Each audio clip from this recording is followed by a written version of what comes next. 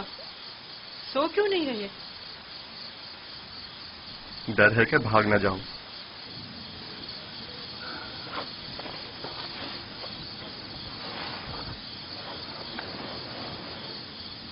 تم کون ہو؟ آخر تم کیا ہو؟ اس سوال کا جواب میں پہلے دے چکا ہوں. یوسف، تمہارے خدا کے مقابلے میں میرے خدا مجبور و لاچار ہیں. تم مجھے اپنے خدا کے بارے میں کچھ بتاؤ گے؟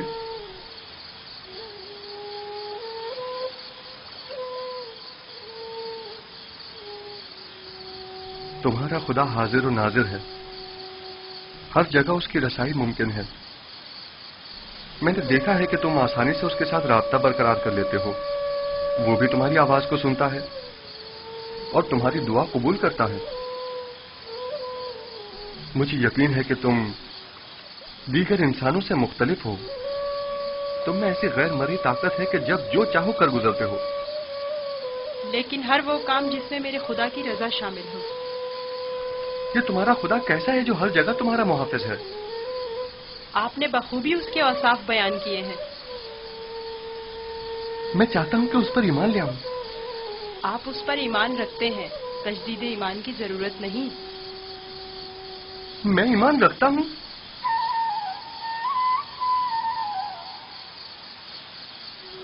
آپ نے میرے خدا کو حاضر و ناظر جانا، اسے ہر کام پر قادر سمجھا۔ وہ خدا آپ کے خیال میں ہر پکار اور دعا کا سننے والا ہے۔ آپ نے اپنے خداؤں کو ضعیف و ناتواں کہا، یہی عین ایمان ہے۔ یعنی تو کیا میں اس وقت تمہاری طرح یکتا پرست ہوں؟ آپ تو اسی وقت یکتا پرست ہو گئے جب قزمیر کے ہاتھ کو شفا ملی۔ میں آپ کے کیے گئے سوالوں سے ہی سمجھ گیا تھا۔ آخر تم کون ہو؟ کیوں نہیں بتاتے؟ بظاہر ایک غلام لیکن در پردہ جیسے تم ہمارے آقا و مالک ہو۔ تمہیں خدا یکتا کا واسطہ، بتاؤ۔ قسم نہ دے کہ مجھے بتانے کی اجازت نہیں ہے۔ صرف اتنا بتا دوں کہ یہ تمام واقعات خدا کے ارادے سے وقوع پذیر ہوئے ہیں، اور وہ یوسف کو بھی ایک بڑے مقدس ہدف کے تحت یہاں مصر لایا ہے۔ کون سا ہدف؟ کم از کم یہی بتا دو۔ نہیں جانتا، آئندہ معلوم ہو جائے گا۔ میں مالک کو تمہیں فروخت نہیں کرنے دوں گا، میں اسے روکوں گا۔ وہ تمام چیزوں سے باخبر ہے۔ اگر وہ مجھے غلام دیکھنا پسند کرتا ہے تو میں بھی راضی ہوں۔